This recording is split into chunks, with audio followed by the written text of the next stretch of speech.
I be Grace, 47. Proud progressive woman who dedicated her life to fighting patriarchal systems. I always believed I was raising Cooper the right way, teaching him about equality and dismantling toxic masculinity from day one. I refused to let him play with toy guns, insisted on gender-neutral everything, corrected him every time he showed problematic behaviors. When he was little and wanted to roughhouse with other boys, I'd redirect him to more collaborative activities. I made sure he understood that traditional masculinity was harmful, that he needed to be sensitive and aware of his privilege. I divorced his father when Cooper was 8 because honestly, that man was a walking example of everything wrong with society. I told Cooper it was better this way, that we didn't need a man to complete our family unit. Fast forward to now. Cooper is 25, married for 6 months to some woman named Emma. I haven't met her yet, but from what Cooper's mentioned in passing, she sounds traditional. Like, she actually cooks for him and takes his last name and all that regressive stuff. I tried to bite my tongue, but honestly it makes my skin crawl. I finally decide it's time to have a real conversation about this. Cooper comes over for dinner one evening. Seems tense from the moment he walks in. We need to talk, Mom. Okay, here we go. I sit down at my reclaimed wood dining table, pour myself some organic wine. What's on your mind, honey? I've been thinking a lot about my childhood lately, about how you raised me. His voice has this edge I've never heard before. I'm immediately defensive because I know where this is going. Cooper, everything I did was to help you become a better man than... Stop. He actually raises his hand like he's cutting me off. Just stop talking for once and listen to me. Excuse me? I feel my jaw clench, but decide to hear him out. Maybe he's finally ready to understand the gift I gave him. Do you remember when I was 10 and Tommy's dad taught us how to change a tire? Of course I remember. I was furious about the whole thing. You spent 20 minutes lecturing me about how mechanical skills aren't gendered and that Tommy's dad was reinforcing harmful stereotypes by only teaching the boys. Well, he was. You made me so embarrassed that I never went back to play at Tommy's house. Cooper, I was protecting you from... From what? From learning practical skills? From having male role models? From feeling proud of myself for accomplishing something? His voice is getting louder and I can see this rage building in his eyes. Do you remember what you told me when I came home crying because the other kids called me weird? Oh God, here we go, with the victimization narrative. You told me that tears were healthy emotional expression and that the other children were just acting out their socialized aggression. You never once considered that maybe, just maybe, constantly correcting everything I did naturally might be the problem. I was trying to raise you to be emotionally intelligent. You were trying to raise me to be everything Dad wasn't. You were so obsessed with proving your point about masculinity that you forgot I was actually a person, not your little social experiment. That stings, but I'm not about to let him gaslight me about my parenting choices. I cross my arms and lean back. I gave you every opportunity to explore your authentic self without the constraints of gender norms. Most mothers would have let me play football when I wanted to. Oh, for crying out loud. Most mothers wouldn't have made me write an essay about unpacking my privilege when I got in a fight defending myself from bullies. That essay was important for his development. Most mothers wouldn't have cancelled my birthday party because I invited too many boys and it might create an exclusionary dynamic. I'm standing up now because I will not sit here and be attacked for conscious parenting decisions. Cooper, everything I did was to make sure you didn't turn into another entitled aggressive. Like Dad, he's standing too now, towering over me. When did he get so tall? Is that what this was about? Your issues with your ex-husband? Your father was a perfect example of everything wrong with traditional masculinity. Emotionally unavailable, dismissive of women's perspectives. Dad was the only person in my life who ever let me just be myself without a lecture about societal implications. That's completely unfair. Dad let me fail at things without turning it into a teachable moment about gender dynamics. Dad never made me feel ashamed for wanting to be strong or competitive or protective. I feel my face getting hot because Cooper is completely rewriting history here. Your father abandoned us. You kicked him out because he wouldn't get on board with your ideology. Okay, that is not what happened. You kicked him out because he bought me a toy sword for my birthday and you two had a screaming match about normalizing violence. That sword represented centuries of patriarchal. It was a toy. I was 7 years old and I wanted to pretend to be a knight. He's yelling now. Actually yelling at me. But you couldn't just let me have that, could you?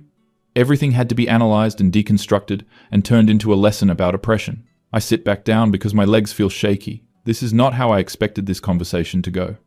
I was trying to give you tools to navigate a complex world. You were trying to prove a point.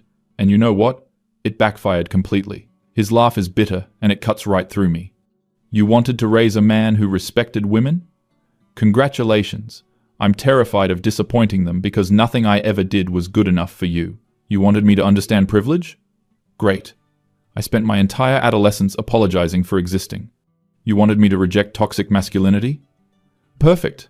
I had no idea how to be confident or assertive because you pathologized every natural instinct I had. This is spiraling completely out of control. I stand up and walk to the kitchen. Need a moment to collect myself. Cooper follows me, clearly not done. Do you want to know what really broke me, Mum? I don't answer because, honestly, I'm afraid to hear it. Senior year, when Emma and I started dating, I was so messed up about gender dynamics that I asked her permission to hold her hand. That actually sounds sweet and respectful. She looked at me like I was insane, asked me what was wrong with me, why I was acting like physical affection was some kind of political statement. I turn around to face him, and his eyes are actually wet now. I had to explain to my girlfriend that my mother raised me to believe that masculine desire was inherently predatory. That is not what I taught him. I had to unlearn 20 years of conditioning that told me wanting things made me a bad person. Cooper, that's not... Emma spent months helping me understand that being a man doesn't make me automatically evil. Oh, great. Here comes the praise for the traditional little housewife. She helped me realize that you don't respect women at all. You just hate men. That is completely unfair and totally wrong. I have dedicated my entire adult life to advancing women's rights. You've dedicated your life to proving that women are better than men. That's not the same thing. How is he not getting this? You raised me to believe that everything masculine was toxic. Everything feminine was superior. That's not equality, Mom. That's just sexism in the other direction. I need to sit down again, because this conversation has gone completely off the rails. Cooper is pacing now, running his hands through his hair. Do you know what Emma did when I told her about the tire changing thing? Probably rolled her eyes at my progressive parenting methods. She asked me if I wanted to learn how to change a tire, and when I said yes, she taught me. No lecture about gender roles. No analysis of societal expectations. She just helped me learn something I wanted to know. That sounds incredibly oversimplified. And when I told her I felt guilty for wanting to provide for our family financially, she didn't give me a dissertation about internalized patriarchy. Well, maybe she should have. She told me that wanting to take care of people you love is normal and healthy, regardless of gender. I'm starting to see where this is headed. Emma sounds very traditional. I try to keep the judgment out of my voice, but probably fail. She is. And you know what? That doesn't make her oppressed or brainwashed or any of the other things you'd probably call her. I mean, if the shoe fits. She chose to take my last name because she wanted to.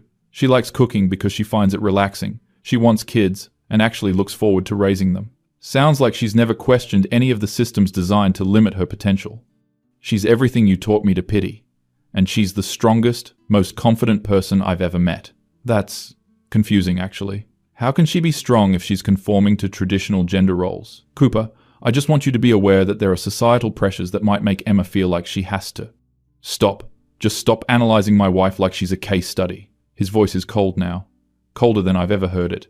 Emma doesn't need you to save her from her own choices. She doesn't need your enlightenment or your pity or your theories about internalized misogyny.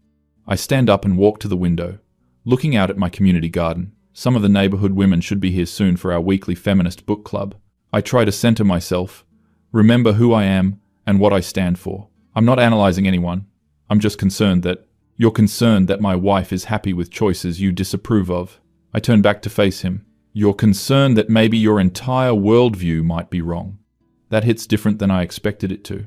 Because honestly, seeing Cooper this angry, this hurt, it's shaking something loose. My worldview empowered me to leave an unhappy marriage and build a life on my own terms. Your worldview destroyed our family and left me unable to form healthy relationships for years. I sit down heavily on my ethically sourced cotton couch. Cooper sits across from me, elbows on his knees, staring at the floor. Do you want to know the worst part? Honestly, not sure I do, but not anyway. I actually believed for the longest time that it was my fault, that I was just inherently flawed because I couldn't be the kind of son you wanted. I feel tears starting and try to blink them away. This was never supposed to happen. I gave him every advantage, every tool to navigate an unjust world. It wasn't until I met Emma that I realized the problem wasn't me. The problem was that you never accepted who I actually was. I look up at him, and his face is so sad. You loved the idea of raising an enlightened man more than you loved your actual son. That's not true. That's not fair. I love Cooper more than anything in this world. I love you. You love your version of me, the version that validates all your beliefs about gender and society. You've never loved the version of me that wants to be strong, that wants to protect people, that wants to build things and fix things and compete with other men. I stand up because I need to move, need to do something with my hands. I start straightening books on my bookshelf, all the feminist theory that guided my parenting. Those impulses you're talking about, Cooper, they're socialized. They're products of a system they're part of who I am. I spin around to face him. No, they're not. They're learned behaviors that you can unlearn with enough awareness. Listen to yourself right now. His voice is quiet, but there's something dangerous in it. You literally cannot accept that I might have natural inclinations that don't fit your ideology. Even now, when I'm telling you how much damage this did to me, you're still trying to convince me that my feelings are wrong. I open my mouth to respond, but he holds up his hand again. I'm not done. I sit back down because clearly this conversation is far from over. Emma and I have been married for 6 months now, and every day I'm more grateful that she's nothing like you. That stings more than it should. When I come home from work, stressed out, she doesn't lecture me about toxic masculine workplace culture. She asks if I want to talk about it, or if I'd rather just decompress. Sounds like she's enabling his avoidance of difficult conversations. When I want to go out with my friends, she doesn't interrogate me about whether we're engaging in problematic bonding rituals. She tells me to have fun and be safe. Cooper, I was trying to help you think critically. You were trying to control how I thought. There's a difference. I stand up and start pacing again. Emma trusts me to be a good person without constant supervision and correction. Emma lets me open doors for her and carry heavy things, not because she's weak, but because she knows I like taking care of her. Emma doesn't see every gesture of affection or protection as evidence of internalized oppression. I feel myself getting defensive again, because this all sounds very familiar. Sounds like every relationship I've ever criticized for perpetuating harmful dynamics. Those behaviors you're describing, they reinforce gender hierarchies that make us both happy. I pause because that's not the response I expected. Emma feels loved when I take care of her. I feel fulfilled when I can provide and protect. We both benefit from the dynamic. But that's exactly the kind of thinking that keeps oppressive systems in place. Just because something feels good doesn't mean it's not reinforcing harmful. Why does everything have to be political with you? His voice cracks a little and it breaks something in my chest. Why can't you just be happy that I found someone who loves me? I sink down onto the couch because suddenly I feel exhausted. I am happy that you found love. I just worry that I'm not miserable enough to prove your theories right. I look up sharply because that's not fair at all. You want my marriage to fail because if Emma and I are happy together, it means everything you taught me was wrong. I stand up abruptly because I will not sit here and be accused of wanting my son's marriage to fail. That is absolutely not true. Then why haven't you asked to meet her? I freeze because honestly, I hadn't realized he noticed. We've been together for 2 years, married for 6 months, and you've never once suggested we all have dinner. Because honestly, I'm not sure I'm ready to meet someone who represents everything I've spent my adult life fighting against. I've been busy with work and you've been avoiding her because you know that if you meet her and like her, it'll force you to question everything. I walk back to the kitchen and pour myself more wine. I need something to do with my hands. Cooper follows me again. My wife is nothing like you, Mom. That's why I'm happy. The words hit like a physical blow. I set down the wine glass carefully because my hands are shaking. That's a cruel thing to say. It's a true thing to say. I turn to face him, and there's no anger left in his expression, just sadness. Emma doesn't see every interaction through the lens of gender warfare. She doesn't analyze every conversation for hidden power dynamics. She doesn't treat me like I'm inherently dangerous because I'm male. I lean against the counter because my legs feel unsteady again. I never treated you like you were dangerous. You treated me like I was one good influence away from becoming a rapist.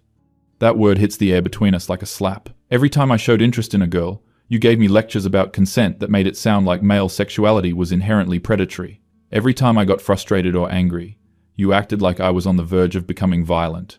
Every time I wanted to compete or win at something, you made it about toxic masculinity instead of normal human drive. I slide down the cabinet until I'm sitting on the kitchen floor. This is not how I remember any of this. Cooper sits down across from me, his back against the refrigerator. Do you remember when I made varsity wrestling my junior year? Of course I remember.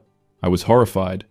You refused to come to a single match because you said wrestling celebrated aggression and dominance. Well, it does.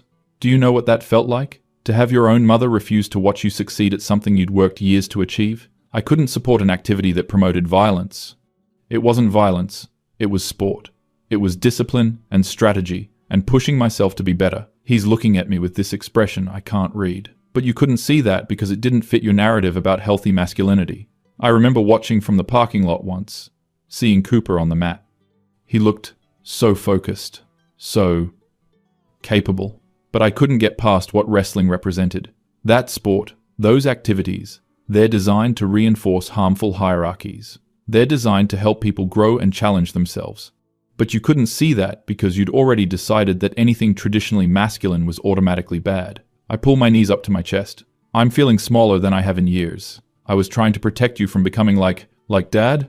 I nod because that's exactly what I was afraid of. Dad wasn't a bad person because he was traditionally masculine, Mom. Dad was a bad husband because you two were incompatible. That stops me cold. Because I've spent so many years conflating those two things.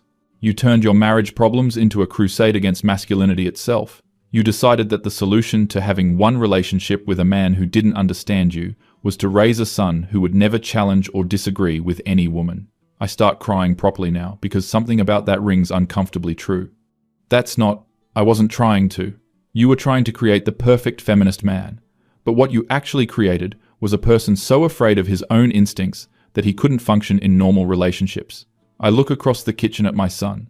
Really look at him. He's so much like his father physically, but I've been so focused on preventing him from becoming emotionally similar that I never saw who he actually was. Cooper, I'm sorry if some of my methods they weren't just wrong methods, Mom. The entire premise was wrong. I wipe my eyes with the back of my hand. I feel like the ground is shifting underneath me. You assumed that traditional gender roles were inherently oppressive, so you tried to eliminate them completely. But what if some people actually thrive in traditional roles? What if some of those patterns exist because they work for a lot of people? This goes against everything I've believed for decades. Everything I've read, every theory that shaped how I raised him. Those roles exist because of centuries of patriarchal conditioning. Or maybe they exist because men and women are actually different in some ways, and those differences can be complementary instead of competitive. I stand up and walk to the sink, splash cold water on my face. I look out the window and see my neighbor bringing in her laundry. She's married to a man who works construction, has 3 kids, seems happy. I've always assumed she just didn't know any better. Emma doesn't think our marriage is a political statement, Cooper says behind me. She doesn't think she's betraying feminism by enjoying taking care of our home. She doesn't think I'm oppressing her when I want to pay for dinner or fix things around the house. I turn back to face him. But don't you see how those dynamics can become problematic if what? If we're both happy with them? He stands up too, leans against the doorframe. If they make us both feel valued and loved and fulfilled? This is so hard to wrap my head around, because I've spent so many years believing that happiness within traditional roles was just internalized oppression. What if the problem isn't traditional gender roles? Cooper continues. What if the problem is when people are forced into roles that don't fit them? What if the solution isn't to eliminate all roles, but to let people choose the ones that work for them? I sit down at the kitchen table, head in my hands. I feel like my entire worldview is being deconstructed in real time. Your father and I weren't unhappy because he was masculine and I was feminine. We were unhappy because we wanted different things and couldn't find a way to compromise. I look up at Cooper, and he's watching me with something that might be sympathy. You blamed masculinity for your marriage failing, but maybe you just weren't compatible people. Dad needed someone who appreciated his traditional approach to relationships. You needed someone who shared your progressive values. Neither of you was wrong. You just weren't right for each other. This is such a simple explanation, but it's never occurred to me before. I've been so invested in the idea that my ex-husband represented everything wrong with society. But by making it about gender politics instead of personal compatibility, you taught me that my natural inclinations were morally wrong. I feel tears starting again, because I'm beginning to see how much damage I might have done. When Emma and I disagree about something, we talk it out like adults. She doesn't assume my perspective is automatically invalid because I'm male. I don't assume her choices are internalized oppression because she's female. We just respect each other as individuals. That sounds so simple, but somehow I never modeled that kind of relationship for Cooper. Every relationship I had after your father, I approached like a political battlefield. I was so determined never to be submissive again that I made partnership impossible. I taught you that relationships between men and women were inherently adversarial. I look around my kitchen, decorated with feminist art and inspirational quotes about women's empowerment. Suddenly, it feels less like a celebration of strength and more like a monument to resentment. Do you think? I pause because this is hard to ask. Do you think I can meet Emma? Cooper's whole face changes, like he wasn't expecting this. I'd like to understand what makes her so different from me. Maybe I can learn something. He's quiet for a long moment, studying my face. She's not going to debate you about gender theory. I nod because honestly, that sounds like a relief. She's not going to validate your assumptions about traditional women being oppressed. I nod again, though this feels scarier. And she's probably going to like you, which might be the hardest part of all. That last part hits unexpectedly, because I've been so invested in the idea that traditional women and feminist women are natural enemies. Why would that be the hardest part? Because it's easier to dismiss people when you can hate them. If you like Emma, you'll have to accept that there are multiple ways to be a strong woman. You'll have to accept that your way isn't the only right way. I stand up and walk to the calendar on my refrigerator. It's full of feminist book club meetings and activism events, all activities designed to reinforce what I already believe. When could you both come for dinner? Cooper looks surprised but pleased. Really? Really. I want to understand what I've been missing. I want to understand why my son is happy with someone so different from me. And maybe I want to understand why that's okay. He walks over and hugs me.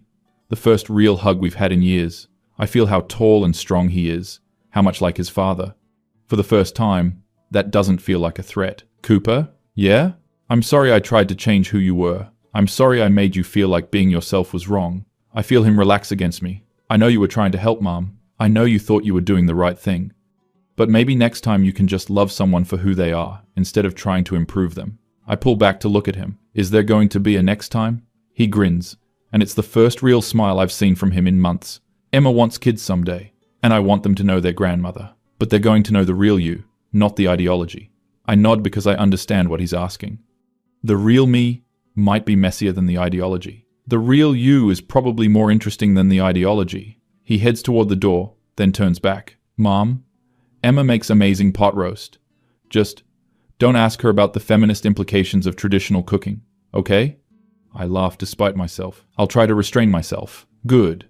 Because if you make her cry, you'll have to deal with me. There's something in his voice when he says it. Something protective and sure. And for the first time, instead of worrying about toxic masculinity, I feel proud. I think Emma's lucky to have someone who cares about her so much. She is. And I'm lucky to have someone who lets me care about her without making it a political issue. After he leaves, I sit alone in my kitchen for a long time. I look around at all the symbols of my feminist awakening. The books about dismantling patriarchy, the art celebrating women's independence. None of it feels wrong exactly, but it feels incomplete. Like I've been seeing only half the picture. I think about Emma, this woman I've never met who somehow helped my son become confident and happy. I think about Cooper, how much more relaxed he seemed when talking about his wife than he's ever been talking to me. I think about all the years I spent trying to protect him from becoming like his father.